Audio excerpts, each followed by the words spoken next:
Nagiti kakabsat nga dawaten tayo iti nananay apanakaawat iti Dios nuin tayo alaen kadagiti kay papanan nagiti sursurat iti tinaon iti lokot iti pagbasaan. Taday di umunon na iso ni Adan kas tao may bagbaga kadagiti adda na ilanat kadagiti sursurat. Ababasa ito muna Korinto 15 iti 45. Iti kastamot nga adda anay surat iti umuna a tao ni Adan. So dati kapsat tini bagbaga iso ti mununa a tao ngay may nagbalin a kararwa as bibiyag gapu iti panakabukil na ni Adan. Ngem iti maudi nga Adan nagbalin amaysa nga espiritu ama mangbiag. Isu nga iti lasag addamot laeng iti may kadwa a kinatao. Isu di mawagan nga espiritu gapu iti padagtignay iti anges iti tunggal tao.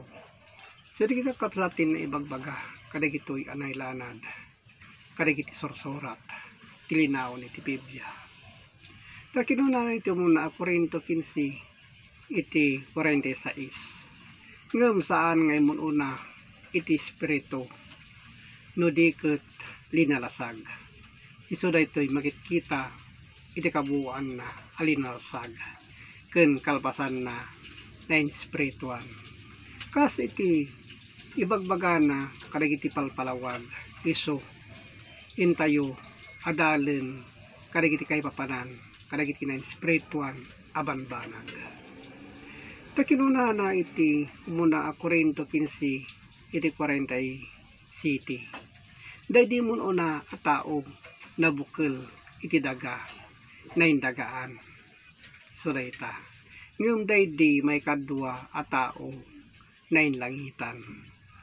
So dayti ti bagbaga nakakapsat kayo tayo awaten kadagiti kay papanan digitoy asursurat. Tadda may kadwa a kinatao tayo nga kas kinuna na Apostol Pablo. So nga di kita intay sukimaten kakapsat intayo obserbaran kadagiti intayo awiten akas iti kapanpananutan tayo matlaeng nga iso mangtignay kada tayo matlaeng. Iti muna a Korinto 15 iti 48. No kasano daydi na indagaan kastamit kadagiti na indagaan. Ket no kasano daydi na inlangitan kastamit kadagiti na inlangitan.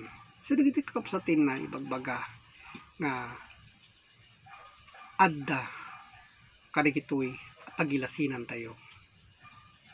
Iti mabasa iti umuna a Korinto 15 iti 49. Ket no kasano iti naindagaan malatay tumet iti ladawan daydi nainlangitan. Isu nga numatay iti taon may sinan ket mapukaw ti angasen isu dayjay maala ti bagbagana anain langitan. Isu dayjay agturong iti Dios di kita ngayon na ibagbaga. Isu kadagiti kapsat naisurat sukisuken tayo kadagiti kay papanan na. Isu kay papaabot ko gapu ti Facebook online Bible study. Kadagiti kapsat na papatig digitoy ngayon tayo iparang iti Dios. Ket agyaman na iti Dios Ama ama nakabalin ti so amin. Amen.